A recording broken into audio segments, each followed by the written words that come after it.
Mesdames, Mesdemoiselles et Messieurs, bonjour. Bienvenue une fois de plus à ce nouveau numéro de débat pour la nation, débattre de questions importantes de la République démocratique du Congo. Tel est le leitmotiv de cette émission et nous disons toujours que de ces débats contradictoires, de ce choc d'idées pourra jaillir la lumière, pourra jaillir ce substrat, la quintessence de la réflexion qui vont permettre à la nation d'avancer. Parce que nous sommes suivis à Kinshasa, capitale de la RDC, sur Perfect Télévision, de par le monde YouTube, Peter Tiani, RDC TV, mais aussi sur CanalSat, Nyota Télévision, où nous couvrons tous les amis de l'Europe, des Amériques aussi. Mesdames, Mesdemoiselles et Messieurs, vous avez suivi les annonces, vous allez encore suivre ces annonces où nous avons dit que nous allons recevoir aujourd'hui une personnalité importante de la République démocratique du Congo. Il a fait la pluie, le beau temps, la crème de la jeunesse intellectuelle,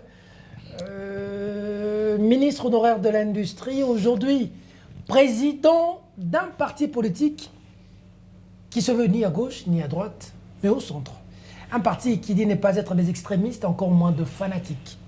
Ils veulent être la synthèse, ça veut dire l'antithèse de la thèse, le juste milieu. Son président est avec nous sur ce plateau. Jean-Marc Kambinga, bonjour, bienvenue.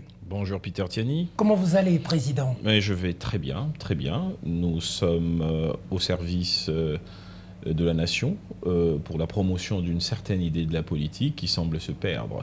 Donc nous avons la forme, l'énergie et surtout l'amour de ce pays pour continuer à éduquer, à orienter le débat vers là où cela nous semble être la voie la meilleure. La manière dont j'ai peint le tableau de votre parti, j'ai fauté ou ça va, vous n'êtes pas des extrémistes, encore moins des fanatiques? Disons que c'est vous essayez un peu de chercher le juste milieu? Disons que c'est un regroupement politique. Il y a un parti, le mien, mais d'autres partis et des mouvements associatifs. Tout à fait. L'idée, effectivement, c'est la promotion de l'idéologie centriste que nous n'avons pas créée, qui existe partout au monde. C'est la synthèse, la systématisation du consensus. Globalement, vous avez très bien compris ce qu'est le centrisme. C'est une position originale qui essaye de démontrer qu'il y a toujours un dénominateur commun. Et d'ailleurs, l'histoire de l'humanité nous enseigne que c'est par des synthèses que l'humanité a évolué. Mais être le centrisme n'est pas aussi dire à quelqu'un, vous avez raison, et à l'autre, vous n'avez pas tort. C'est un peu du chaud et du froid. Du coup, c'est du chauve-souris. Non, c'est la réalité.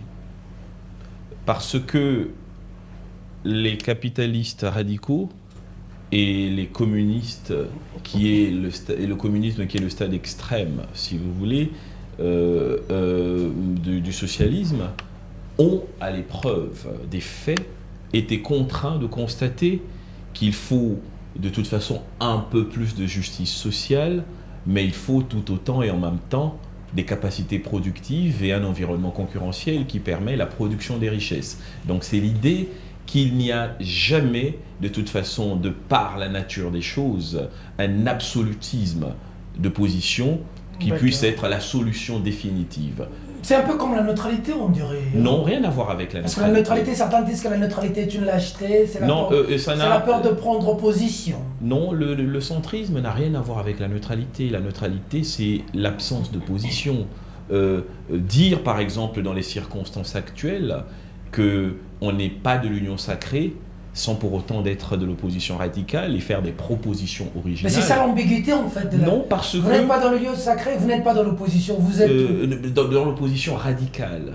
Vous êtes dans l'opposition républicaine avec Non, nous sommes dans une opposition qui est une opposition constructive, je dirais. C'est quoi l'opposition constructive? C'est l'opposition qui prend ce qu'il y a de positif, qui ne nie pas ce qu'il y a de positif dans ce qui est fait, mais qui montre les limites de ce qui n'est pas fait et qui trace la voie. C'est pour ça que vous et moi, d'ailleurs, dans le cadre de la mise en œuvre de cette idée particulière qui n'est pas la neutralité, nous avons, il y a quelques mois, débattu sur les propositions du centre. Les 100 propositions. Les 100 propositions du centre. Ça veut dire qu'il n'y a aucune neutralité. S'agissant de la guerre, nous avons une proposition. Nous avons une réflexion qui n'est peut-être pas celle de dire, comme certains, l'état de siège a échoué. D'accord. Mais si vous n'avez pas dit que l'état des sièges a échoué et que vous n'avez pas dit que l'état des sièges est une réussite, entre les deux, il y a une réponse qui n'est pas de la neutralité. Comme certains disent qu'entre le pour et le contre, il y a la raison. Pas de souci, la situation de l'Est, parce qu'on parlait de l'état de siège. Mais avant d'aller plus loin, permettez-moi de faire une petite digression. Allez-y. Qui peut paraître assez personnelle, mais qui me semble une digression nécessaire. Il y a quelques jours, très tard, parce que les politiciens, parfois nous vivons tard, je suis tombé sur une émission, sur Nyota TV. Une émission que vous animiez avec le professeur Kaleye, M. Yamba Yamba, Albert Moleka. Et je dois vous avouer que j'ai été nostalgique en suivant cette émission d'une certaine qualité du débat public. Merci beaucoup. C'était une émission de très haut niveau qui m'a fortement rappelé les espérances que suscitaient les débats politiques il y a une quinzaine d'années lorsque nous commencions la politique. J'ai vu des acteurs publics qui ne peuvent plus être suivis aujourd'hui en réalité, parce que les gens ne comprennent plus le fond, la vérité et la hauteur. C'était une très grande émission. Merci. Et je souhaiterais vivement, pour ma part, qu'il y ait de plus en plus d'émissions comme celle-là. Il ne faut pas que l'excellence abdique, parce qu'en fait, notre société, aujourd'hui, dans laquelle prolifèrent les médiagogues, voudrait faire abdiquer l'excellence. L'excellence est une lanterne essentielle pour le redressement de notre pays. Ce ne sont pas les joutes oratoires par invective contradictoires qui feront avancer le pays. C'est un débat de fond sur la société, sur l'éducation et sur le substrat dont le Congo a besoin pour avancer. Je voudrais vous féliciter en tant que journaliste, mais aussi vos invités. Ceci n'est pas dans la coutume, dans la liturgie politique congolaise, mais je voulais profiter de votre antenne pour vous dire, oui, c'est ça qu'il faut faire. C'est ce type de débat dont notre pays a besoin. Merci beaucoup, venant de vous, la crème intellectuelle connue de notre pays, qui avait brigué des très grandes fonctions dans ce pays, avec un parcours assez bagagé. On est très flatté que ça vienne surtout de Germain Kambinga, qui a excellé au MLC, ensuite ministre de l'Industrie, qui a donné une forme à un ministère d'ailleurs qui était presque quasi inexistant. Et puis bon, aujourd'hui avec le centre et avec tous les amis. Toujours dans le combat. Ça nous va droit au cœur, venant de vous en tout cas. Nous sommes flattés et nous allons essayer d'avancer sur le même chemin. Germain Kambinga, situation préoccupante dans l'Est de la République démocratique du Congo. Oui. Les Burundais sont maintenant chez nous. Oui. Il y a peu, c'était les Ougandais. Oui. Les Rwandais aussi. On a presque tout le monde chez nous. Comment vous décryptez cette situation? Pendant que nous faisons cette émission, plus de 2 mois, une partie de la RDC est occupée par les M23, Bunagana.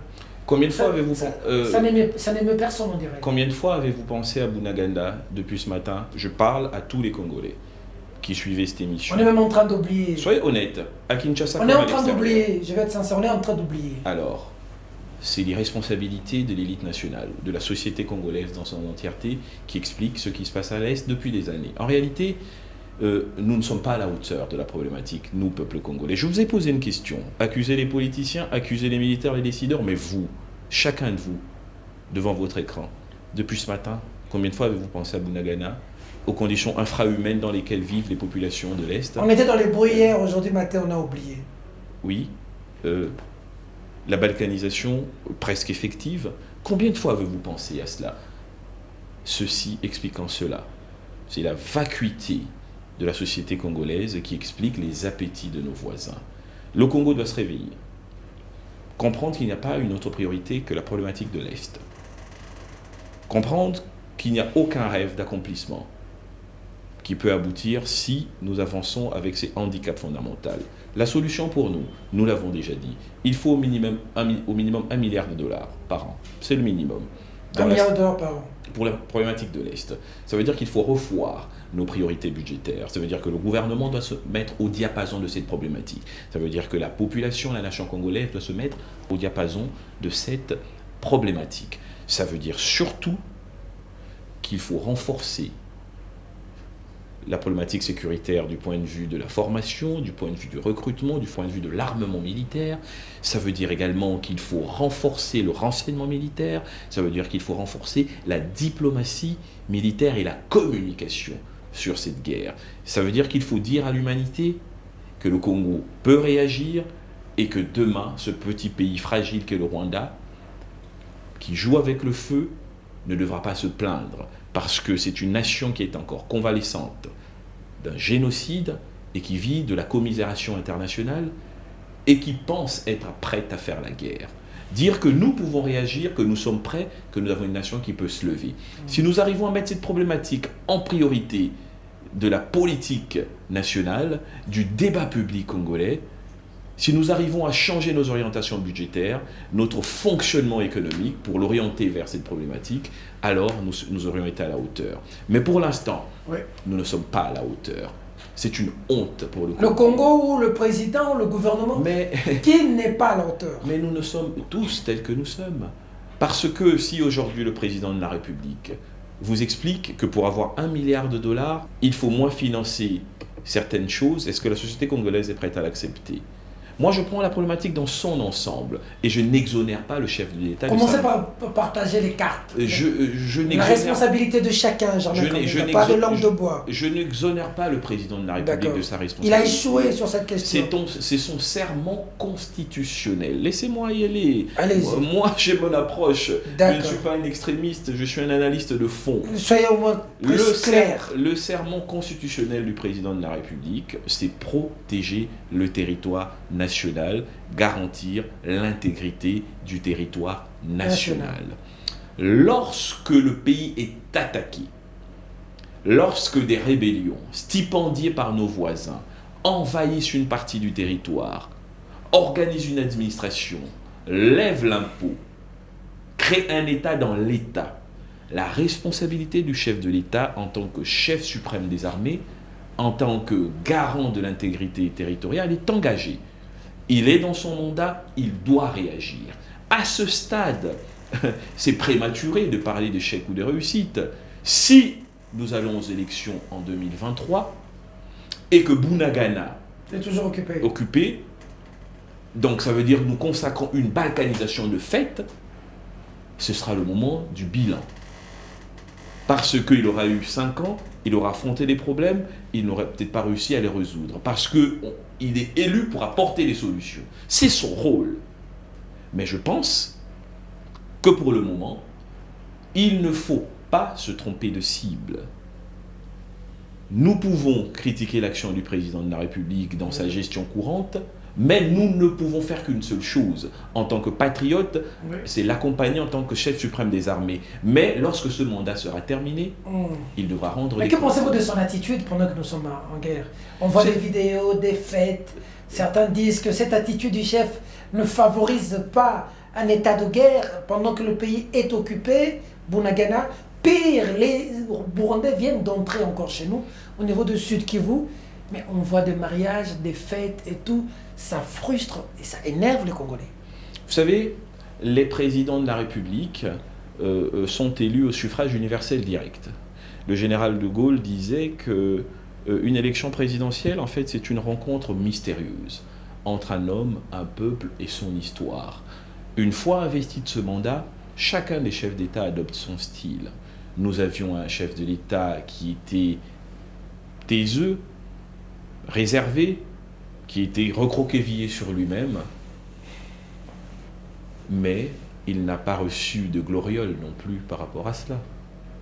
Nous avons aujourd'hui un chef de l'État qui est plus ouvert et qui est certainement dans une logique de segmentation de ses responsabilités, parce que par exemple, moi j'ai pu constater le vendredi passé que dans la matinée, il y avait un conseil des ministres, dans l'après-midi, dans la soirée, il avait trouvé le temps d'organiser le mariage de sa fille. Donc ça veut dire que dans la journée, il a quand même organisé son conseil des ministres. Donc chacun... Pendant que les gens sont à Bunagana, occupés par les étrangers, voient leur président de la République en train de se la couler douce. Ça, c'est sa responsabilité et sa stratégie. Ok. Si, en définitive, en 2023, il y a élection et que Bunagana est toujours occupé, ça voudra dire que la stratégie appliquée par le chef de l'État n'a pas été porteuse. Si, à contrario, nous allons aux élections, Bunagana libéré, la partie Est sécurisée, ça voudra dire qu'il avait été prématuré de considérer que prendre 2 heures pour organiser le mariage de sa fille est un problème. C'est toujours une question de perception. On peut perdre du temps et ergoter sur les attitudes des uns et des autres. Moi, ce qui m'intéresse, c'est les résultats. Est-ce que se taire, ne pas organiser de fête comme Joseph Kabila, ou pouvoir segmenter son temps et organiser son temps de telle sorte qu'on reste un père de famille, qu'on reste un cousin, un frère, tout en étant le chef de l'État, quelle est la meilleure méthode? Ce qui départagera les uns et les autres, ce sont les résultats. Moi, je vous ai donné un deadline. Je vous ai dit, les chefs d'État sont élus au suffrage universel direct pour 5 ans. Et en fin de mandat, ils rendent des comptes. Moi, je ne parle pas de bilan, parce que je ne suis pas tout à fait d'accord avec l'utilisation que nous faisons du terme bilan. Et si vous voulez, on pourra en reparler. Donc, à mon avis, chacun a une méthode. Sarkozy a gouverné d'une certaine façon, Mitterrand d'une autre façon, De Gaulle d'une autre façon, et chacun amène son style. Quelle est la position du centre sur la situation qui prévaut dans l'Est de la République démocratique? $1 milliard, je vous l'ai donné. Il faut réorienter nos priorités. Il faut une société congolaise qui intègre la nécessité du sacrifice. Qu'elle comprenne qu'on ne peut pas se développer si la partie Est est occupée. $1 milliard, un système de fonctionnement orienté vers la résolution définitive de cette crise, arrêter de mettre la poussière sous le tapis et trouver des solutions définitives. Ça fait 20 ans que nous faisons comme si nous pouvions vivre avec une gangrène dans les jambes. Oui, il y a quelques poussées de fièvre, on prend du paracétamol, des analgésiques, mais le mal est récurrent. Le Congo n'avance pas. Peter Tiani, notre génération doit comprendre que le Congo, c'est la locomotive, mais qu'en même temps, de l'Afrique, sous-régionale notamment, mais qu'en même temps, quand vous regardez ce qui se passe au Ghana, au Nigeria, en Côte d'Ivoire, au Sénégal, je ne parle pas de l'Europe, je parle des pays africains, en Afrique du Sud, en Tanzanie, même en Zambie à côté, vous vous rendez compte que nous prenons au minimum, dans nos atermoiements et nos contradictions internes, des dizaines et des dizaines d'années de retard, parce que la société congolaise n'arrive pas à se déterminer quant aux réelles priorités qui doivent être les siennes. Nous sommes une des rares nations qui, au lieu de s'inscrire dans une logique de structuration de son débat politique, de son organisation politique vers le développement, l'oriente vers la politique politicienne. Si nous étions une élite sérieuse, si au Congo il y avait une élite politique sérieuse, la problématique de l'Est ne serait pas vue comme une question de politique politicienne, mais un enjeu de rassemblement national. D'accord. L'état de siège, réussite ou échec? C'est une stratégie qui a été mise en place. Nous tirons les conclusions le jour où on dira que l'état de siège est terminé. Il faut savoir que... Oui, mais pendant ce temps-là, oui, une conclusion pour évaluer déjà. Voilà. On sait savoir... on sait comment. Ça tangue de quel côté, ça penche de quel côté. Dites-moi, ça tangue de quel côté? C'est moi qui vous pose des questions. Alors, je vous retourne pour vous montrer que... Là, vous faites de la politique, qui êtes président du centre, vous faites de la ministre de l'Industrie, hier... Voilà, vous avez quand même des jumelles avec vos yeux pour voir la situation politique du pays. Il faut faire attention à ce qu'on appelle à ce qui se passe en RDC. Il y a une épidémie de ce qu'on appelle en français l'ultra-crépidarianisme. Ça veut dire? Ça veut dire la propension que les gens ont à être experts en tout. À faire croire qu'ils peuvent... Les gnosologues. Voilà, à faire croire qu'ils connaissent tout, qu'ils peuvent tout et qu'ils comprennent tout. Les réalités militaires sont des réalités complexes. Les questions de terrorisme urbain, de terrorisme d'une manière générale, sont des questions sécuritaires complexes. Parce que si vous me demandez de dire, il faut savoir que la rigueur scientifique et l'honnêteté intellectuelle, c'est ça le centrisme. Comprenez bien la position. Et là, vous allez voir justement la différence entre le centrisme et l'extrémisme. Pour que je vous dise que l'état de siège, qui est une stratégie appliquée par le président de la République, est un échec, je dois être capable de vous donner la solution alternative et démontrer que dans les faits, cette solution serait plus efficace, dans le même délai de temps, dans le même environnement et avec la mise en place des mêmes moyens. Je vous ai dit, c'est leur responsabilité.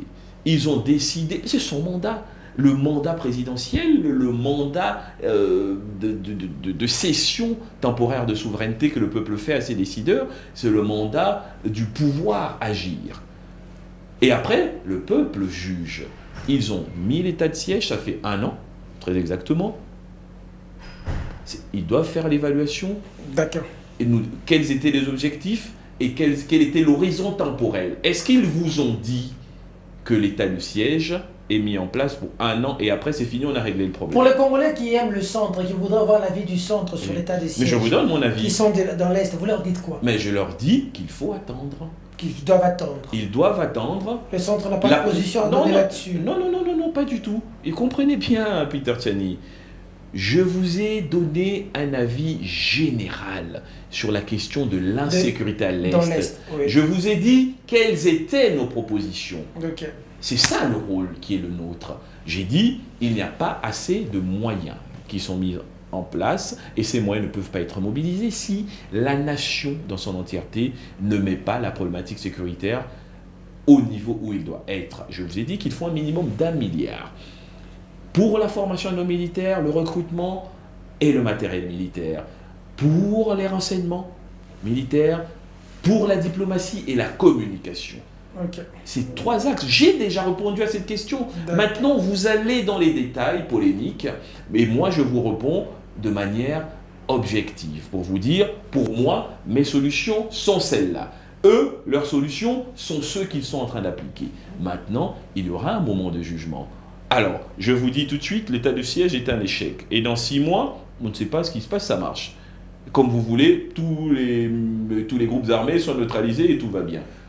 Au regard des informations en votre possession, le temps que ça les a fait, vous en pensez quoi? La problématique est toujours dans sa phase de complexité. Notre armée se bat, eux ils se défendent et il n'y a pas encore de victoire. Ça c'est une certitude, sinon il n'y aurait pas de problématique sécuritaire à l'Est. Et nous savons tous très bien, et ce n'est pas une information, le dire autrement que dans un but populiste, ce serait de la malhonnêteté intellectuelle. Qui ne sait pas que nous avons des problèmes de sécurité, mais qui ne sait pas également que chaque jour, des compatriotes comme vous et moi engagés dans l'armée meurent parce qu'ils essayent de porter des solutions. Après, arrivera un moment certainement où les uns et les autres devront tirer des conclusions. Les conclusions, les vraies, ne peuvent être tirées qu'à partir du moment où celui qui établit la stratégie n'a plus le pouvoir de l'établir. Parce que aujourd'hui même, dans sa configuration, l'état de siège peut être amélioré, peut être transformé, peut être adapté, parce qu'il a encore ce pouvoir-là. Président Germain, comprenons-nous. Comment se porte l'état de droit aujourd'hui? Ok. L'état de droit. C'est quoi l'état de droit? C'est une bonne question. Aujourd'hui, tout le monde parle d'état de droit. Mais si vous demandez aux gens c'est quoi l'état de droit, beaucoup vous donneront juste une perception intuitive. Moi, je vais essayer de dire ce que je sais de l'état de droit d'abord. Ce que vous devez d'abord savoir, c'est que c'est un concept qui n'est pas très vieux en réalité. C'est Hans Kelsen qui est un des premiers à avoir théorisé sur la question de l'état de droit. En fait, schématiquement, l'état de droit, c'est un état dans lequel le pouvoir public est soumis à la règle de droit. Très simplement, ça veut dire le pouvoir du despote est jugulé par la possibilité des autres composantes de la société à être sur le même pied d'égalité. Nous avons la magistrature, le pouvoir public, et nous avons la société d'une manière générale composée des citoyens, personnes physiques, des entités autres, personnes morales. Et il faut qu'il y ait un équilibre. Il faut en fait que Peter Tchiani soit capable de gagner un procès contre l'État dans le respect des normes juridiques. C'est ça l'état de droit. C'est la séparation des pouvoirs, c'est l'égalité devant la loi, c'est la possibilité pour Peter Tchiani, qui est ou X ou Y, de gagner sur l'État.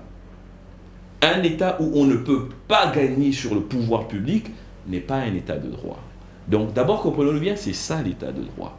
D'accord. Et lorsque vous avez compris cela, vous comprenez tout de suite que c'est une question extrêmement complexe, qu'il était prétentieux de penser pouvoir décréter. Parce que ça intègre des modifications de protocoles de fonctionnement de l'armée, des services de sécurité, de la magistrature. Ça nécessite des moyens énormes de réforme et de changement. Je vais vous donner un exemple très simple. La société congolaise, telle qu'elle est structurée, l'ordre social, aujourd'hui, il est lequel? Depuis 1990. En fait, il n'y a pas d'ordre social, il y a une anarchie. À l'époque de la dictature, il y avait un ordre social qui était établi par les règles dictées par le MPR. Voilà comment la société fonctionnait. Mais depuis, nous avons mis un système politique, mais il n'y a pas d'ordre social. Par exemple, est-ce que les protocoles de fonctionnement des services de sécurité ont changé depuis 1990? À l'évidence, on se rend bien compte que non.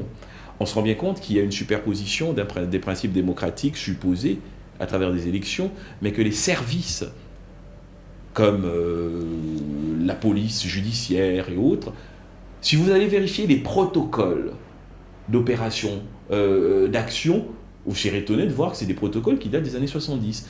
Ça veut dire comment la société fonctionne. Lorsqu'une maman d'un certain âge, comme le cas qui est en cours, fait des déclarations On va en parler.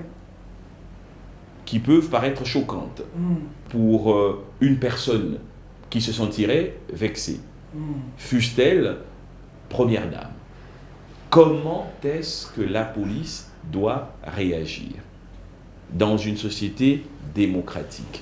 Quelle est la différence entre la manière de procéder dans une société démocratique et dans une société Est-ce que nous sommes dans un état de autocratique? droit aujourd'hui ou pas? Ça veut dire... Il est appliqué aujourd'hui ou pas? L'état de droit est un idéal. Moi, j'aime bien démontrer. Je n'aime pas affirmer sans démontrer. Par rapport à ce qui se fait maintenant. Mais c'est évident que c'est comme si vous me posiez la question, est-ce que le RDC est une nation démocratique? Je vous dirais qu'elle est dans une transition démocratique. On n'est pas encore une nation démocratique, c'est ce que vous dites pas. Mais absolument. La RDC est une nation en transition démocratique. Ça fait à peine 15 ans que nous avons eu les premières élections pluralistes. Donc, de la même façon, la question de l'état de droit, il ne faut pas en faire. Nous sommes dans une dictature ou dans un état de droit aujourd'hui? Nous sommes dans une transition démocratique. Nous ne sommes pas dans une dictature. Nous ne sommes pas dans une dictature. Nous ne sommes pas non plus dans un état de droit. Absolument. Nous sommes dans si nous ne sommes pas dans un état de droit où les textes qui nous régissent sont appliqués comme il se doit, comme vous avez expliqué, alors c'est quoi? Si c'est pas une dictature. Nous sommes dans un processus. Il faut inscrire tout cela dans la dynamique. Dans un processus. Qu'est-ce qui se fait? Quel contenu que vous donnez dans ce processus-là? Le processus, c'est le jeu de contradiction entre la volonté permanente de ceux qui ont le pouvoir d'en avoir plus qu'il ne faut, et la volonté résistante de ceux qui n'ont pas le pouvoir et qui voudraient avoir plus de droits. Allons dans les cas. Voilà. Maman Marie, la manière dont elle a été prise, qu'est-ce que vous en pensez? Mais il faut mettre les deux sur la balance. Ce qu'elle a fait est inacceptable et la manière dont le dossier a été traité l'a été également. Ça nous renvoie à la sociologie de l'organisation de la société congolaise. Okay. C'est ce que je vous ai dit. Je peux vous dire aussi autre chose. Lequel de nous souhaiterait, si ce que cette maman fait ou a fait est à encourager que sa mère fasse la même chose? Lequel de nous souhaiterait que sa mère fasse ce type de vidéo? Aucun.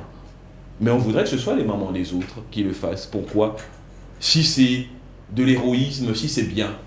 Vous voyez? Donc partant de là, la société... C'est pour ça qu'il faut bien comprendre ma démarche. Moi, ce que j'essaye de faire, c'est toujours de mettre du fond dans mes argumentations. Je considère que dans ce type de cas, dans une société normale, une maman ou un jeune, imaginez un monsieur qui se réveillerait, qui se mettrait dans un carrefour, dans votre carrefour, et qui chaque matin dirait à qui veut l'entendre, parce qu'il pense qu'il est libre, qu'on est dans une société démocratique. Vous passez, ah Peter, tu es mal habillé, je ne connais pas la personne. Tu sens telle, n'a pas dormi chez elle, elle a traversé pour aller chez le voisin, ainsi de suite. Qu'est-ce qu'on dirait de cette personne? On dirait de cette personne qu'elle perturbe l'ordre public ou qu'elle a un problème mental, n'est-ce pas? Au coin de la rue, imaginez chaque matin, il y a quelqu'un qui est là habillé, qui dit, à chaque personne qui passe, qui dit ce qu'il veut. Mais alors, est-ce que la solution, dans un état de droit, c'est de venir à 4 heures du matin, c'est d'embarquer, d'enfermer, sans information. Dans un état de droit, ça ne se passerait pas comme ça. Mais dans un état de droit également, la personne qui agit comme ça sait qu'elle peut subir la rigueur de la loi. La France est un état de droit. Mais Dieudonné, qui est un humoriste, Éric Zemmour, qui est un polémiste politicien, croule sous les procédures judiciaires. Et certains, aux États-Unis, ont même été ruinés par les procédures judiciaires, parce que c'est ça l'exercice de l'état de droit. Chez nous, il y a des excès dans la société, il y a des excès dans les réactions des services habilités. Pour ma part, je pense que cette dame aurait dû simplement avoir un rappel à la loi, comme ça se fait en Occident, dans le respect de sa dignité, sans que les uns et les autres se mettent au même niveau d'extrémisme. Simplement, elle est extrémiste, nous sommes extrémistes. Non, ici c'est l'État. Elle, c'est une citoyenne. Vous êtes supposé donner l'exemple. Ça veut dire, c'est un rappel à la loi. L'État peut même aller plus loin, en réalité. Exiger un contrôle psychiatrique, parce que parfois les gens sont dépassés par la vie. Chez nous, on pense que les dépressions et toutes ces maladies qui ne sont pas physiques, qui sont des maladies de l'esprit, n'existent pas. Vous voyez? Donc c'est ça. Dans un état de droit, c'est comme ça que ça se passe. On n'embrigade pas. D'accord. Et dans un état de droit, ceux qui posent des actes savent que la loi peut se mettre entre eux et les autres pour protéger les libertés des autres. C'est la manière dont on a pris maman. Mais j'ai déjà répondu. Oui, je rebondis dessus. Oui. Ça a été une violation de la loi, oui ou non? Mais évidemment. On a violé la loi. Non, mais évidemment, parce que nous sommes. Mais évidemment, parce que les protocoles de fonctionnement. Vous savez, le président de la République ne l'a-t-il pas reconnu lui-même dans une interview parlant des excès de certains services? N'a-t-il pas lui-même, président de la République, reconnu qu'il n'a pas toujours l'information à temps sur les excès? On a eu avec les élèves, je crois. Est-ce que vous avez suivi le président de la République au Tchad, c'est ce qu'il a dit? Laissez-moi terminer. Vous vous souvenez qu'il y avait eu des problèmes? Parce que là-bas, il n'a pas reconnu, là-bas, il a menacé. Il y a eu des problèmes à Béni, je crois, à une époque, avec des élèves. Vous vous souvenez de ce que le président de la République a dit? Il a reconnu lui-même que la transition des protocoles de fonctionnement de certains de nos services n'allait pas au même rythme. Mais au Tchad, le président vient d'avouer lui-même que ce que la dame avait fait n'était pas logique. Elle était d'ailleurs instrumentalisée. Ben, j'ai dit la même chose. Avec des mots un peu, certains ont qualifié d'ordurier à l'égard de la dame. Et puis le président dit qu'il faut que de rotonda. Cacabound, quand on dit des choses, des affirmations, bref. Mais monsieur... Comment vous avez analysé le propos du chef de l'État? Moi, je pense que le président de la République... Au Tchad, vous avez suivi ou que je vous mette la vidéo? J'ai suivi, je n'ai pas été plus choqué que ça. Vous avez trouvé c'est normal qu'un président de la République dise que Boloko Sowe retourne de retour? Mais que Joseph Kabila a dit la même chose. Il a dit quoi, Joseph Kabila? Il a dit que les prisons sont ouvertes, elles vont se remplir. Il a dit en 2006. Si Joseph Kabila devait arrêter des gens... Allons-y. Il allait arrêter tout le monde dans ce pays. Attendez. Comprenons-nous bien. Ok. Tous les présidents de la République ont, à un moment donné, dans une situation ou une autre, pour redresser les choses, dit ces choses-là. Mobutu l'a dit combien de fois? Vous n'avez pas été choqué comme l'opinion était frustrée? Non, pas plus que ça. Moi, je pense que le président de la République, sur cette séquence, a voulu se mettre à la dimension du rôle qui est le sien. Qui est celui de menacer des gens. Non, la régulation... Est-ce que l'opposition n'a pas pour rôle de critiquer? L'opposition... Comme le faisait hier l'UDPS. Non, moi je n'encourage pas ce type de position. Vous n'allez pas me demander... Que faisait l'UDPS hier? Je ne valide pas. Vous ne validez pas? Non. Le président est pris aujourd'hui parce qu'il a fait hier lui-même. Alors, c'est pour ça peut-être qu'il veut changer. Vous n'allez pas... Il veut changer en étant maintenant au pouvoir pour arrêter les autres. Il n'y a pas de problème. Peut-être qu'il faut faire respecter la loi, pas faire arrêter les gens. Il faut que les gens comprennent. Vous savez, Peter Tiani, vous ne trouverez jamais chez moi je ne serai jamais l'avocat des extrêmes. Parce que moi, je me suis réveillé parfois dans ma carrière politique avec de grossiers mensonges de politiciens qui sont passés dans les médias pour inventer des histoires ignobles. Sur votre personne. Sur ma personne. Donc, j'ai toujours été de ceux qui considèrent qu'il y a un assainissement nécessaire à faire à ce niveau. C'est également un impératif démocratique. Parce que, comme les économistes le disent, dans ce qu'on appelle la théorie de la loi de Gresham, la mauvaise monnaie chasse la bonne. Le mauvais débat public chasse le bon débat public. Moi, je vous ai félicité, je vous ai dit, moi, le débat que j'aime, c'est celui-là, celui que vous avez fait, le débat de fond. Moi, le débat des insultes, le débat des affabulations, le débat qui rabaisse l'État, je ne peux jamais prendre parti pour cela. Kaboun, jusqu'à maintenant, est en prison. Un document, une décision de la justice, l'a signé en résidence surveillée. Mais il devrait. La chose qu'aujourd'hui, il est toujours à Makala. On parle des intentions et des décisions des individus qui ne veulent pas extraire Kaboun de Makala.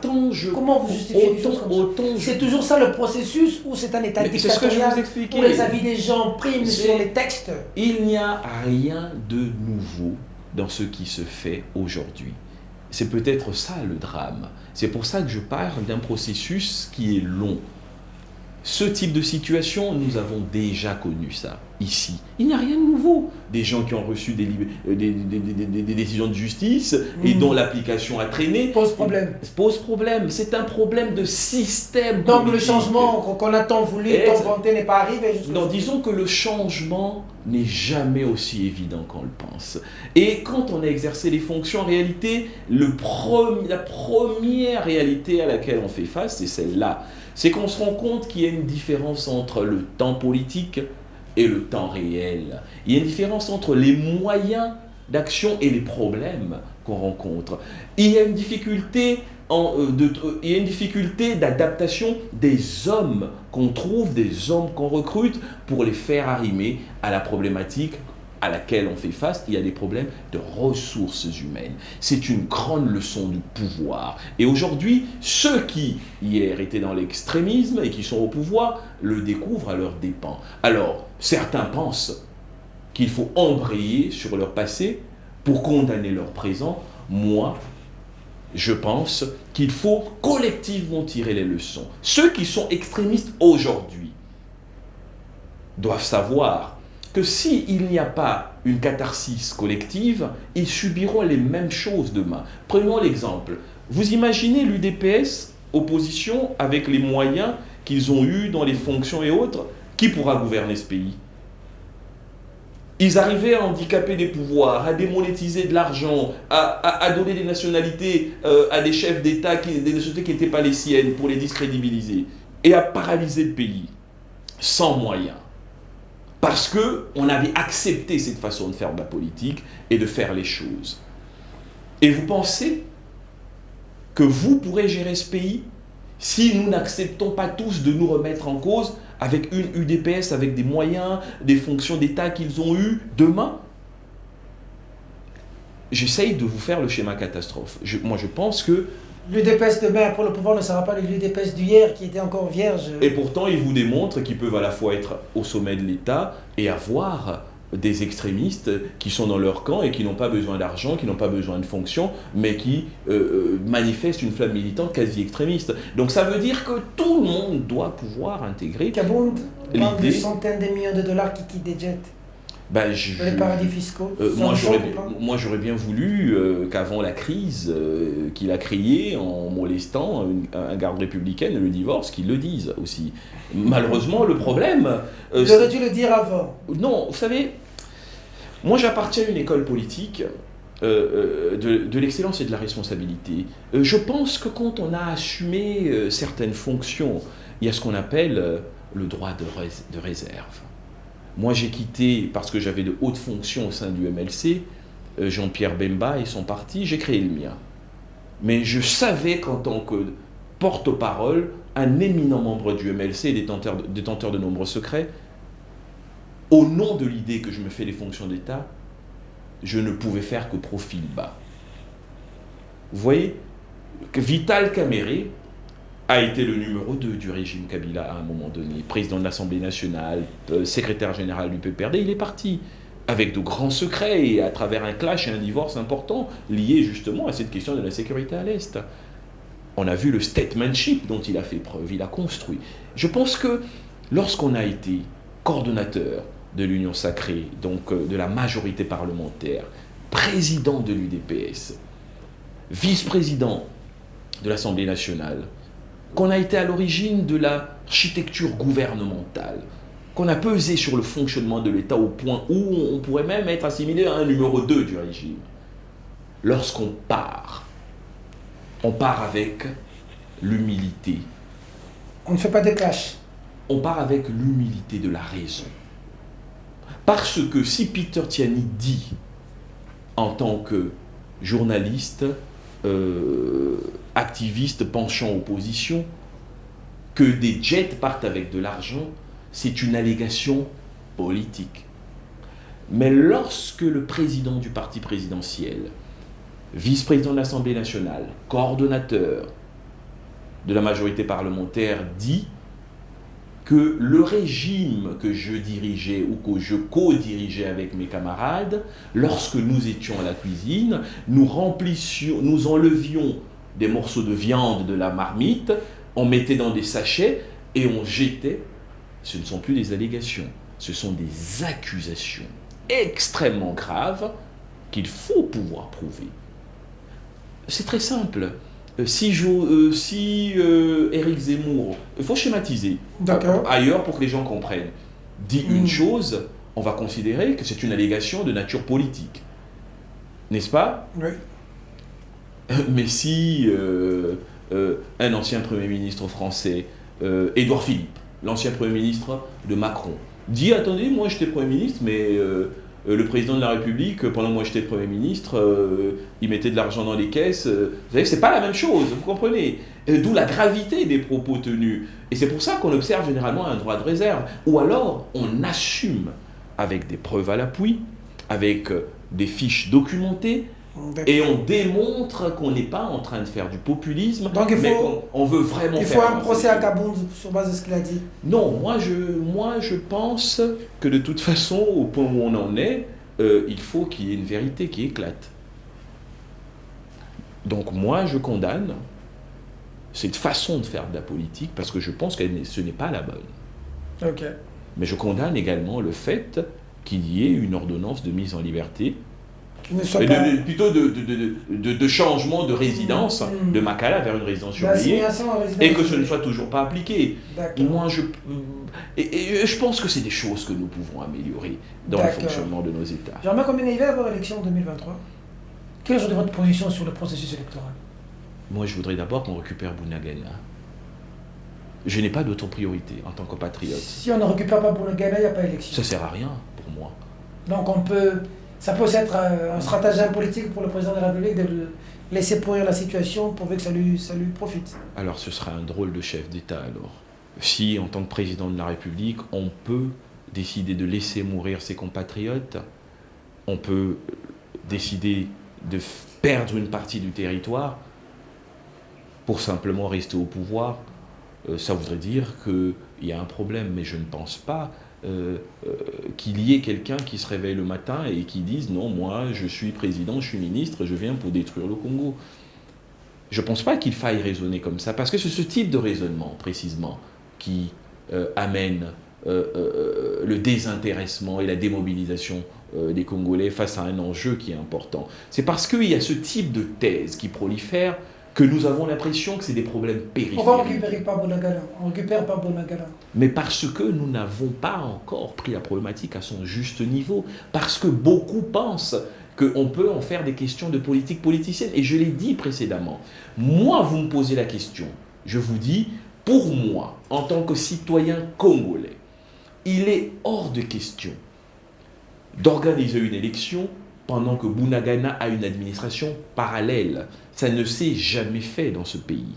Parce que ça voudrait dire qu'on consacre la balkanisation de la RDC. Ce qui s'est passé en 2018, parce que certains veulent prendre l'exemple, c'est pas la même chose. C'était pareil où il y avait une partie qui n'avait pas voté. Non, c'est pas pareil. Il y a des partis qui n'ont pas voté parce qu'il y avait une instabilité interne, comme dans le Maïndombe. Vous savez, il y avait des conflits internes. Il y avait une déstabilisation, une situation d'insécurité. Bounagana, il ne s'agit pas de cela. Bunagana, c'est le Rwanda qui utilise un groupe armé pour prendre possession d'une partie du territoire, qui installe une administration et qui fait de Bunagana le pont avancé d'une stratégie de balkanisation de la RDC. Il ne s'agit pas de Bunagana, il s'agit de nombreux villages également dans le Rutshuru déjà. Donc, pensez que la seule chose qui compte, c'est que vous alliez dans un processus électoral où, tel dans un tour de manège, certains prendraient la place des autres, et dire que c'est ça, être un vrai Congolais. Moi, je ne suis pas de cet avis. Mais est-ce que le fait justement de ne pas occuper Bunagana, c'est un échec patent du gouvernement et qu'il faudrait qu'il y ait des élections pour mettre des gens qui vont être en mesure de récupérer Bunagana? Alors ça, l'on constatera si nous arrivons à cette échéance et que Bunagana n'est pas récupéré. Parce que qu'est-ce qui se passe dans ce type de situation?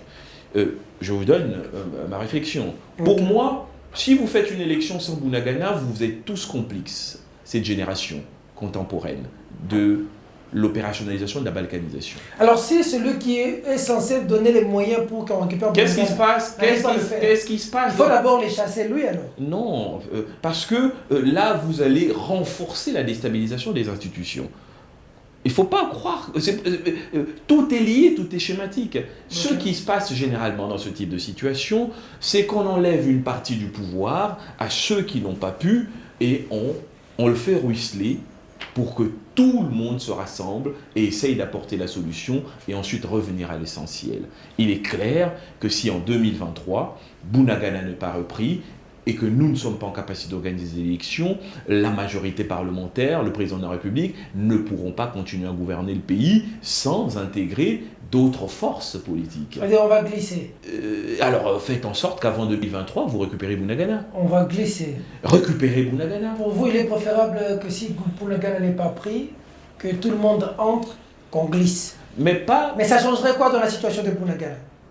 Laissez-moi vous expliquer. Il y a deux façons de voir les choses. Il y a une façon cosmétique à la congolaise, la course au poste et au positionnement, sans une conscience derrière les actes qu'on pose. Et puis il y a une façon plus sérieuse de voir les choses. C'est de dire, nous sommes en 2023, nous avons 5% ou 10% de notre territoire qui est totalement hors contrôle, avec une administration parallèle. Qu'est-ce que nous faisons pour récupérer cela? On établit d'abord une stratégie globale et ensuite on se donne les moyens institutionnels d'y arriver. Les moyens institutionnels peuvent être justement un gouvernement, des institutions dans lesquelles ceux qui ont de très bonnes idées, vous savez le gars qui veut chasser et prendre, hein, celui dont vous parlez, oui. Et celui dont chacun rêve, oui. dans son fort intérieur parce qu'il est partisan de telle personne ou de telle autre. Mais cette personne peut déjà commencer à apporter sa contribution si on lui donne une parcelle de pouvoir, en attendant de pouvoir avoir tout le pouvoir. Qui peut... Ah oui, tout simplement. Tout simplement. Régime Kabila, régime Tshisekedi. On a avancé ou on a régressé aujourd'hui? Quand vous faites un parallèle? Quand on fait un parallèle entre les deux régimes, je crois qu'à cette question, nous avons déjà répondu. Nous avons déjà répondu à cette question en vous expliquant qu'il y a un processus qui s'inscrit dans le temps. Oui, mais répondez-nous clairement, Germain Kambinga. Moi, je ne réponds pas. Pour un Congolais qui vous pose la question, du point de vue social, Germain Kambinga, du point de vue social, sous Kabila, où vous étiez ministre, et sous Félix Tshisekedi aujourd'hui, où vous êtes acteur politique, président du centre, où vous avez plusieurs formations politiques dedans, Peter Tchène. A-t-on avancé ou a-t-on régressé? Ce sont les petits politiciens, les petits débatteurs politiques qu'on prend à ce type de piège. Moi, je suis confortablement assis sur mon fauteuil avec des idées claires et des réponses réfléchies à toute situation.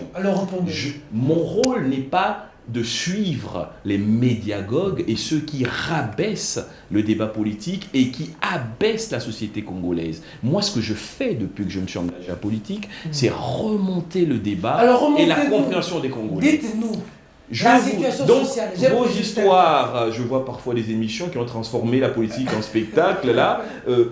Moi, ça ne marche pas avec moi. Oui, mais dites-nous. Vous me posez une question, celle de savoir... Les électeurs qui peuvent voter jamais Kambinga de candidat moi j'ai même dépassé le moi j'ai même dépassé le niveau de ceux qui pensent qu'il faut mentir au peuple pour qu'ils votent. Alors dites-nous la vérité. Moi je suis là pour dire la vérité. La situation sociale sous Félix Tshisekedi et la situation sociale sous Joseph D'abord, Kabila. comprenons-nous bien. Moi, je suis là pour dire la vérité. C'est quoi la vérité? Pas pour dire ce que les gens veulent entendre. Alors, dites-nous la vérité. La vérité, je l'ai dit avant, je le redis tout de suite, et très précisément. Nous avons eu le régime Kabila, nous avons eu le régime Tshisekedi. La première chose qu'il faut dire, c'est que le régime Tshisekedi ne fait pas pire que le régime Kabila. Ça, il faut le reconnaître. Et c'est ça l'honnêteté. Moi, je vous donne des paramètres. L'insécurité, nous l'avions. Nous nous battons encore avec cette insécurité. Bounagana n'était pas tombé hier. Nous avions... Aujourd'hui, c'est tombé. Nous avions des groupes armés, nous avions des insécurités. Mais avoir une partie du pays occupée par les rebelles pendant plus de 2 mois sous Joseph Kabila, on n'a pas vu ça. Goma a aussi été tombé, on a récupéré. On a récupéré. Donc ça veut dire... Bounagana n'est pas récupéré. Oui, mais le mandat n'est pas fini. Donc ça va.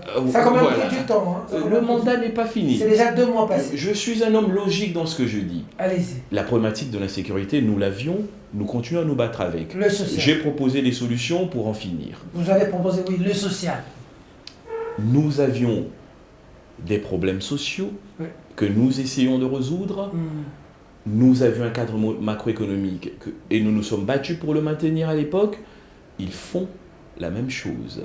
Aujourd'hui, quand vous mettez à la balance, l'électeur qui vous suit, qui va voter le centre, vous lui dites quoi? Non. Aujourd'hui, ça va ou aujourd'hui, c'est pire que hier? Je ne peux pas. Moi, je ne veux pas. L'homme d'État n'est pas celui qui donne des arguments par rapport à la prochaine élection, mais qui s'exprime pour édifier. Oui. Vous parlez du pouvoir d'achat. D'accord. Des ménages congolais, du panier de la ménagère. Tout à fait. C'est quoi le pouvoir d'achat? C'est quoi le panier de la ménagère? D'abord, vous savez, ne menez pas dans les théories, non, c'est pas des théories. Ma question est directe. Le social du voilà. Ozoloba social. Donc, je vais te poser une question. Sous Félix Tshisekedi et sous Kabila. Donc, sous Kabila, les gens ont dit que Bisso, tant que tu as le gouvernement, social les agis malades. Donc, donc, dis-moi ma réponse. Social, il y a Félix Tshisekedi na Kabila. Donc, Congolais à la santé. Yangwana na tuni yo. Yangwana nga nazoto. Nga naza moto abo sembo. Yo okotaka kutu boloko. Pozali koloba que mabe zalaki lobi makasi. Sikoyo ngata munazo yebisa yo. Lelo sikoyo ebongi to koti na kata zelu. Makundi biso kokunda. Ebongi te et tozongi pesima te. Siko toza wapi? Il faut to ekokani. Ekokani et il faut to bunda poto kende liboso. Mais parce que baby. Non, et baby te ezaka kandenge zalaka. Maman oyo aza maraîchère ba passion amonaka, azomonaka la, azomonaka ka. Oui, mais ça regarde masango elongo. Oui. Oui. Mais on a wenze Mathieu, est-ce que vous ndeko wane za bato yo balingaka kosala populisme. Oza sûr. Est-ce qu'on assure que Talou il y a ça comme Masango na 2016 et Zandenge mona ça comme Masango na 2009?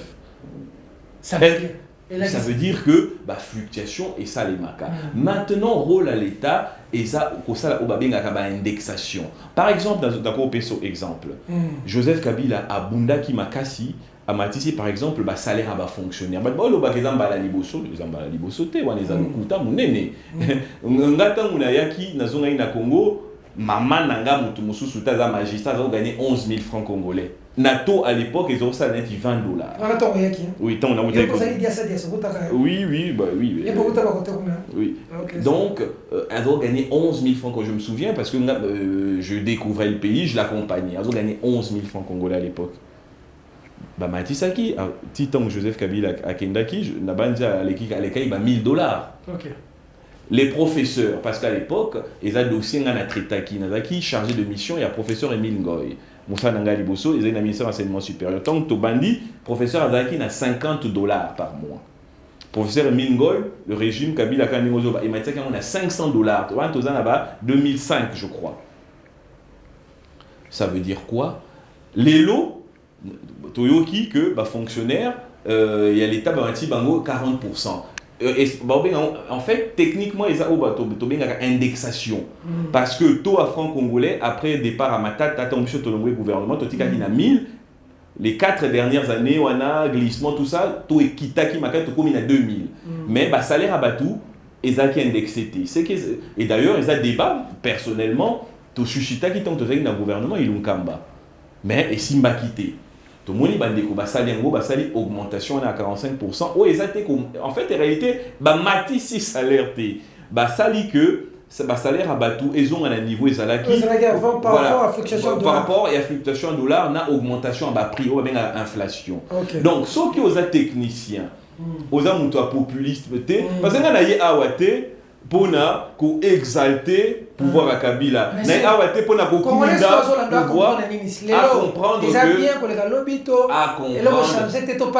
comprendre que les politiciens à gauche, les politiciens à droite, Congolais, Congolais, et que Totika, Kokosa, ou Yazofinga, Tolukande Mayele, Yakobongisa, solo.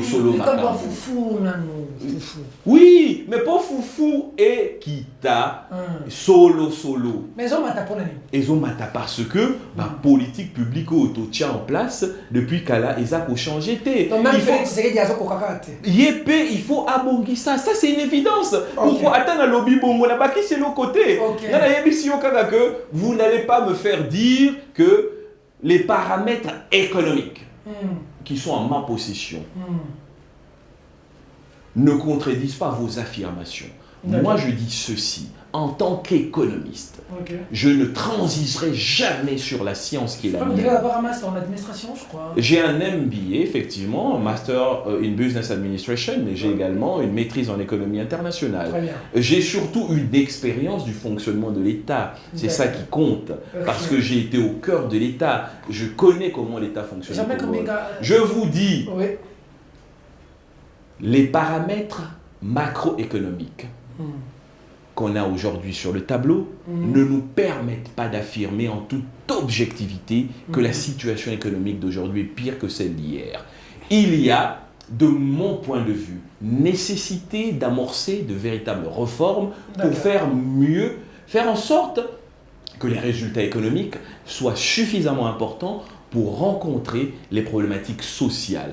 Si votre question est celle de savoir, est-ce que l'action gouvernementale en termes de résultats économiques permettent à ce jour de pouvoir rencontrer les problématiques sociales? Je vous dirais non, parce que pour que ça marche, on doit avoir un budget qui permette par exemple aux fonctionnaires de l'État, le moins payé, d'atteindre 400 à 500 $, ce qui n'est pas le cas. Nous devons avoir une agriculture industrialisée. Nous avons plus de 100 millions de terres arables. Quel est le niveau de l'agriculture congolaise, de production interne? Nous avons plus d'1 milliard de dollars de niveau d'importation extérieure et un tissu industriel totalement détruit. Comment est-ce que vous voudriez... La corruption a-t-elle fini, prohibée ou ça? Mais là, vous savez, c'est une question qui me fait toujours rire, cette question de la corruption. Mais la corruption, ce n'est pas un phénomène conjoncturel.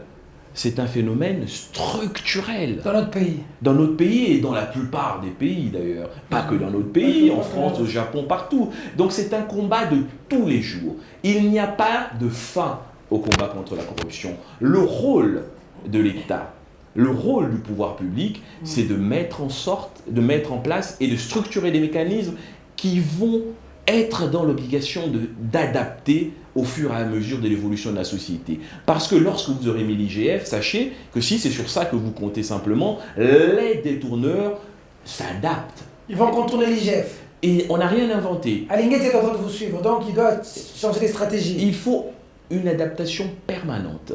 En Europe, on est allé, la criminalité a évolué. On est dans la cybercriminalité, les choses évoluent. C'est pour vous dire que c'est un processus permanent. Est-ce qu'on lutte plus aujourd'hui contre la corruption qu'hier? Moi, je voudrais voir des statistiques. D'accord. Je n'ai pas de statistiques. C'est vrai, il y a des arrestations, mais je n'ai pas l'impression qu'à l'époque de Kabila, il n'y avait pas d'arrestation. Ok. Vous voyez, donc, moi, je suis là pour dire la vérité. D'accord. Je ne suis pas là pour faire toujours plaisir la à un vérité. camp. Merci beaucoup. Voilà. Il nous reste 10 minutes. Vous ne voulez pas qu'on parle, pas que vous ne voulez pas, mais vous avez dit que vous n'aimez pas trop parler de bilan. Oui. On va pas trop parler de bilan, mais on va parler de l'action du gouvernement et même du président de la République.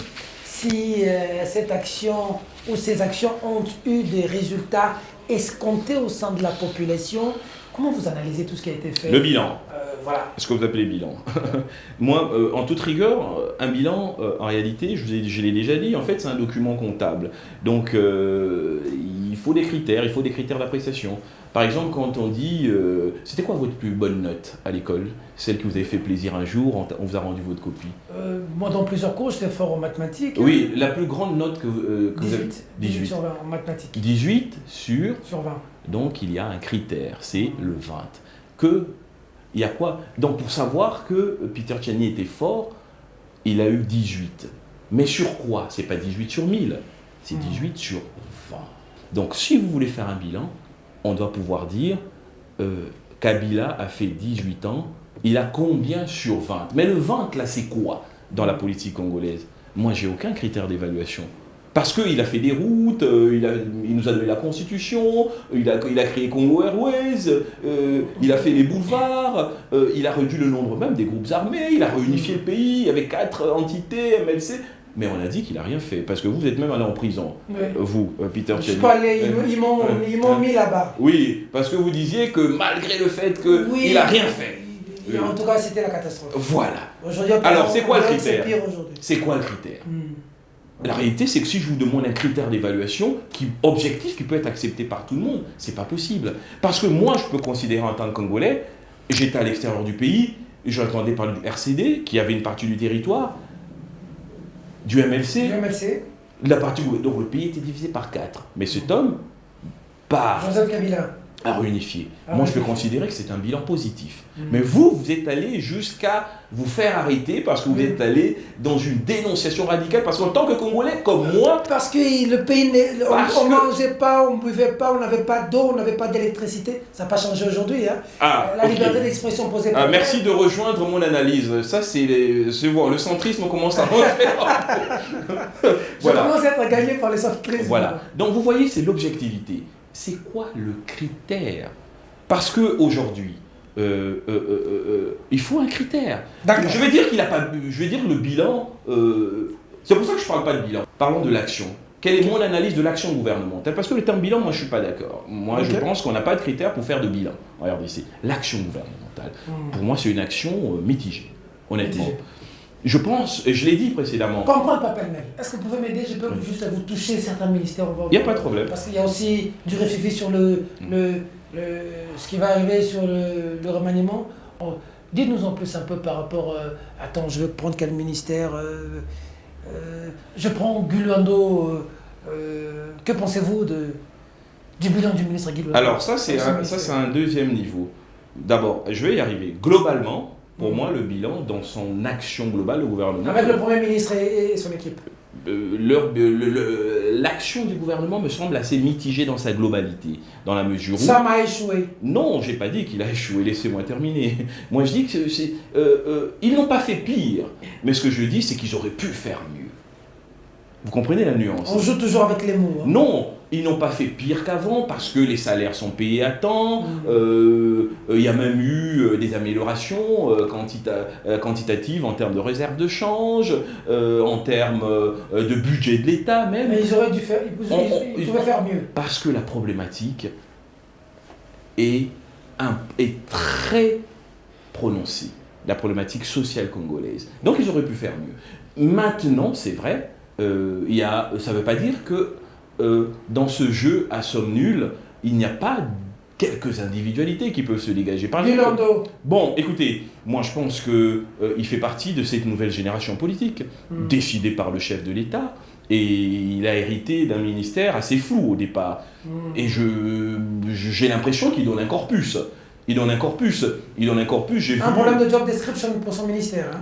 Il se bat, et malgré ça, vous voyez quand même que c'est un jeune ministre qui se bat pour donner corps à quelque chose en réalité qui n'existait que dans la tête des décideurs sans donner un corpus.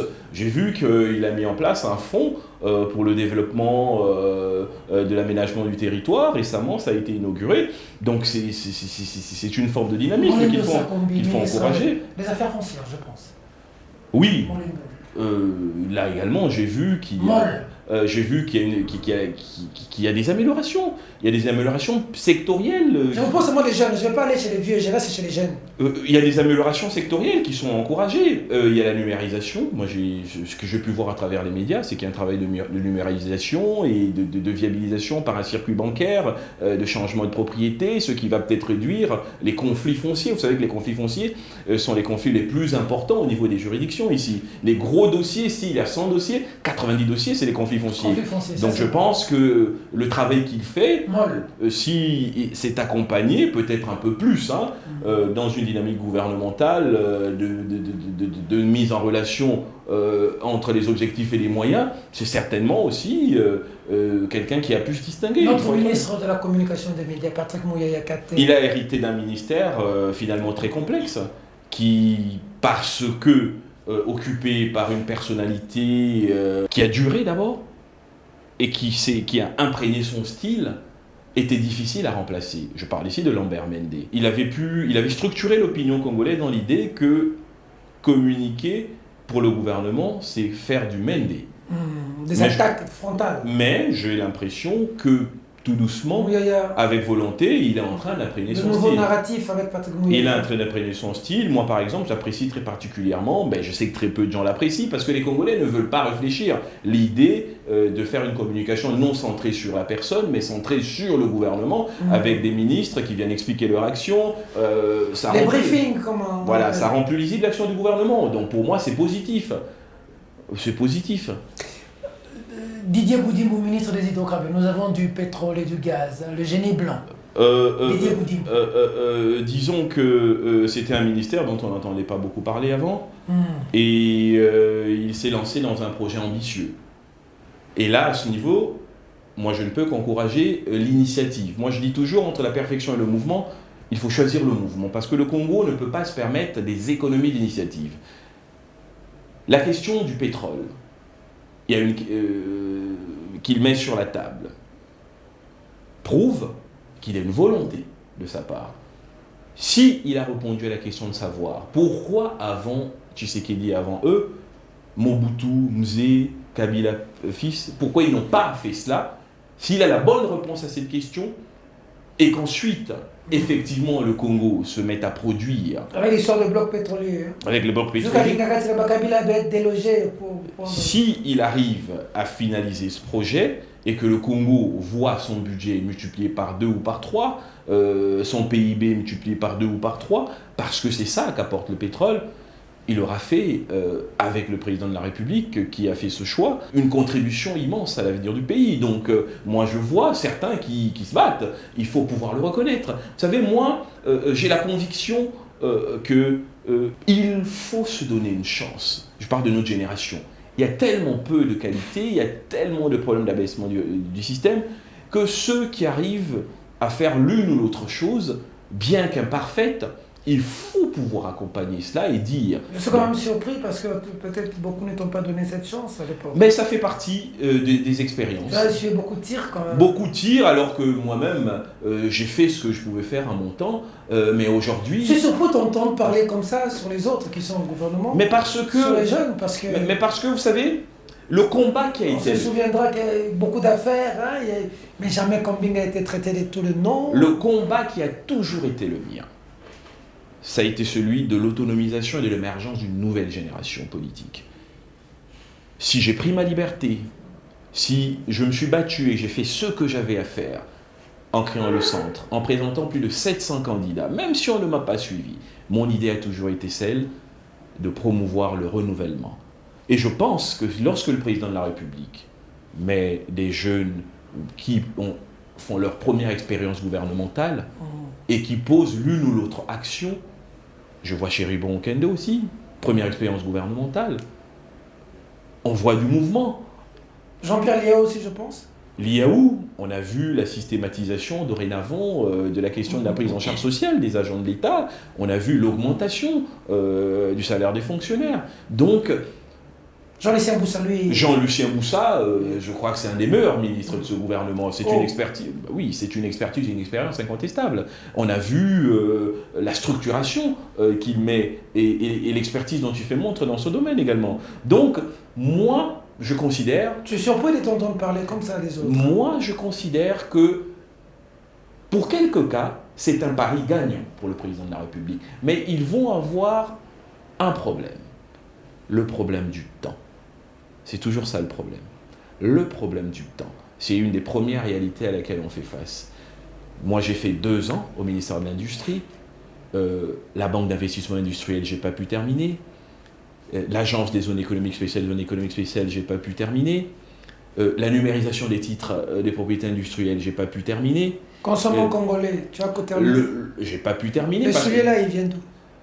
De l'Italie. Nous ne fabriquons pas encore des chaussures. Le pantalon, comment on faut consommer congolais? Heureusement encore que j'ai ce costume, c'est Tabacos au cassol. Bon, je savais que vous alliez me piéger avec ça. Hein. Donc il faut toujours consommer congolais quelque part. Du mieux que nous pouvons. C'était ça le message, mais on n'a pas eu le temps, on n'a pas eu les financements. Très peu de gens savent que nous n'avons eu aucun budget. Et quand nous avions réussi à imposer la problématique, la politique a pris le relais et nous avons été dégagés du gouvernement. C'est juste à ce moment-là que le président Kabila, le Premier ministre, ont commencé à intégrer les problématiques industrielles comme une des priorités précédentes, parce que ça prend du temps parfois. Et la question que je me pose, c'est tous ces jeunes ministres auront-ils le temps? Germain Combinga, est-ce qu'il t'arrive aussi de te dire pourquoi j'ai mérité ça quand j'étais ministre? À voir ce que tu dis maintenant et ce dont tu as subi. Je suis journaliste depuis hier, j'en sais quelque chose. Ben écoutez, je pense que... Germain Combinga corrompu, derrière député, avec l'affaire Kabouloulou, ensuite ministre. Je pense... Mais c'est plus le jeune qui a été à l'affût contre toi. Est-ce qu'il y a par moment, en étant ministre, tu te disais, mais pourquoi tout ça, Dieu? Est-ce qu'il vous arrive de fois de vous dire que bon... d'avoir des regrets, de remords pour se dire pourquoi ça pour moi?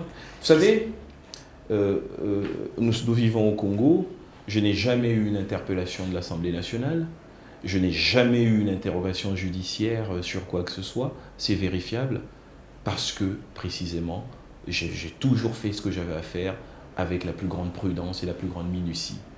Je n'ai jamais eu de budget réel, je n'ai jamais pu faire aboutir un quelconque projet ou des décaissements, parce que je n'ai pas eu le temps. Mais le problème, peut-être à l'époque, c'est que, à la différence du régime actuel, le choix qui est fait tout de suite par le président Tshisekedi, c'est celui d'une rupture paradigmatique et générationnelle. Il met tout de suite une nouvelle génération. Il n'y a pas un seul, il y en a 5, 6, 7, 8, 9, 10, 20. Ils sont ministres d'État, Premier ministre. Le Premier ministre, il a 44 ans. Je crois qu'il vient d'avoir 45 ans. Ça va me combler. On a des ministres d'État qui ont 35, 36. C'est un choix politique. Ce qui fait qu'il n'y a pas un ovni. Les gens commencent à s'habituer. Mais à notre époque, le président Kabila avait fait un autre choix. Un choix qui est lié à sa personnalité, un choix de prudence.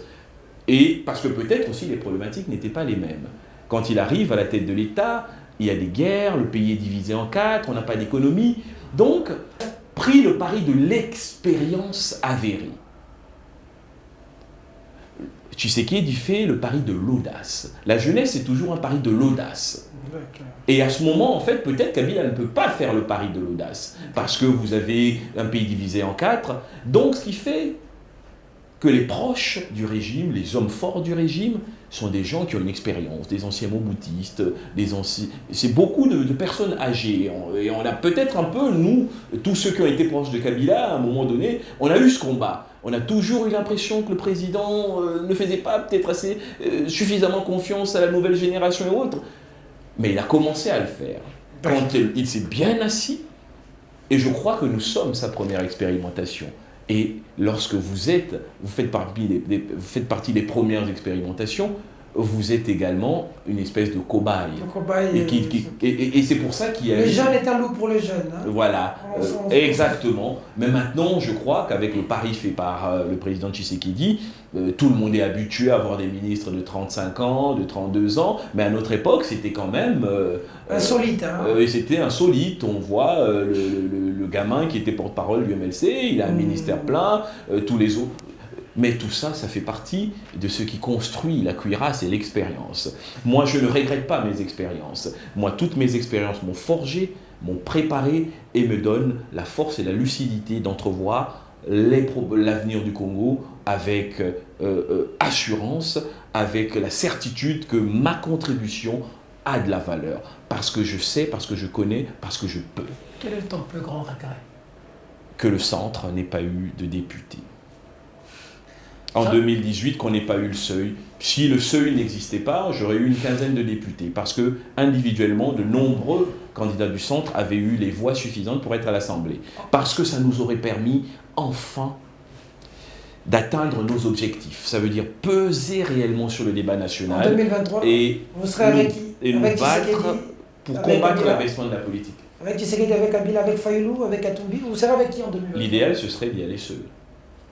Vous serez candidat président? J'ai dit l'idéal, ce serait d'y aller seul. Ce serait ça l'idéal. Je vous ai répondu que l'idéal, ça veut dire si ça dépendait de moi. Merci. Ça veut dire tout ce qu'il faut dans la marmite, l'idéal ce serait d'y aller seul. Mais s'il faut faire des alliances, ce serait par contrainte et réel politique. Et avec qui approximativement, probablement? Alliance avec qui? Tshisekedi? Avec celui qui aura les meilleures propositions stratégiques qui rencontrent les nôtres, sans aucun état d'âme. Parce que moi, je vous ai dit, je suis confortablement assis sur mon fauteuil. Merci. Et je considère que personne ne peut me faire la leçon. Parce que si vous voulez prendre 5 minutes comme DG de votre chaîne, chacun des acteurs majeurs, moi je peux vous détailler l'histoire et dire aucun ne peut faire la leçon à personne. Merci beaucoup, Jean-Marc. Félix Tshisekedi a des chances de remplir en 2023? Oui ou non? Une élection présidentielle, c'est une rencontre mystérieuse entre un homme, un peuple et son histoire. C'est surtout le moment où chacun doit se rendre compte que la popularité n'est pas un talent, mais un mérite. Si le président de la République veut être réélu, il doit savoir qu'il doit le mériter. Et le mériter, c'est par des actions, c'est par du mouvement, c'est par des résultats. Merci beaucoup, Jean-Marc Ombenga. Un dernier message à la population générale, mais aux jeunes. Est-ce qu'il y a encore de l'avenir? Est-ce qu'il y a encore possibilité de croire et d'y croire? Ou est-ce qu'aujourd'hui, comme certains disent, que Mbogo est au bon sauté? Mais on ne doit jamais désespérer de son pays. Je vous ai dit qu'il y a en même temps un problème d'abaissement généralisé, mais il y a également quelques lueurs d'espoir. Il faut s'accrocher sur ses espoirs, se former, donner le meilleur de soi-même, s'engager dans un esprit libertarien. Les jeunes Congolais doivent arrêter d'idolâtrer, de sacraliser d'autres. Ils doivent atteindre une autonomie de pensée pour envisager leur avenir. S'ils arrivent à faire ça, ils seront utiles à la nation. Il faut avoir l'honnêteté. Je suis licencié de l'université de Kinshasa parce que à l'examen d'État, j'ai triché, parce que durant tout mon parcours, j'ai payé. Je sors de là avec un diplôme et je sais que je n'ai pas les compétences de ce diplôme. Je dois avoir le courage, devant mon miroir, de le reconnaître, de me reformer, d'apprendre un métier, ce qui me permettra d'être utile. Et c'est agrégé. Les politiciens, on ne peut pas continuer à faire croire au peuple congolais qu'on a des solutions qu'on n'a pas. On a expérimenté tous les camps politiques depuis 1960, les Mobutistes, les Tshisekedistes, les Guizenguistes du Palou, Moïse Katumbi, tout le monde a été expérimenté. Indirectement ou directement, chacun a à un moment donné eu à faire ses preuves. Ils doivent reconnaître que les solutions individuelle et individualiste, l'absence d'une vision commune sur l'avenir du pays n'est pas la solution. Cette approche a échoué, il faut inaugurer d'autres approches. Si on intègre toutes ces réalités, le Congo a une chance de se relever et nous avons tous les moyens avec nous. Merci beaucoup, Germain Kombinga, président du centre, avec tous les autres acteurs politiques. Merci. Vous êtes toujours avec Yves Kissombe, Bangakia et les autres. Ils sont toujours là. Ou les autres ont déjà pris la clé des champs? Non, ils sont là, rassurez-vous, rassurez-vous. Nous sommes dans un combat commun et nous avons la résistance qu'il faut, nous avons le poumon. On va continuer à se battre. Merci pour ce débat très animé où vous avez essayé de me sortir du centrisme et moi de vous ramener vers le centre. Et vous avez eu le temps d'étoffer votre argumentation. Merci beaucoup. Ou d'expurger la bile de votre foi. Merci beaucoup à vous vraiment pour la disponibilité. Si pas l'éloquence, on n'en parle pas depuis. Mais bon, on a essayé de vous... De me tirer les verres du nez. Et vous avez communiqué pour le Congolais, ils ont suivi, ils ont compris sur toutes les questions. Il faut bien qu'il y en ait qui se sacrifient. Et qui ne cherchent pas les voix, qui ne cherchent pas la popularité, mais qui cherchent la vérité. D'accord. On ne peut pas tous être à la course des voix. Au peuple de juger, le peuple va juger. Merci à l'équipe technique qui a été de mèche avec nous. Merci à Arnold Massamba, merci à Emma Mwamba, merci à Yadjo Moulumba. Et merci à vous pour la sympathique attention. Suivez-nous sur Perfect Télévision, sur Nyota Télévision, YouTube, Peter Tiani, RDC.tv. Pour son édifice, le Congo a besoin de la participation de nous tous. Mesdames, mesdemoiselles et messieurs, cette émission est terminée. Au revoir.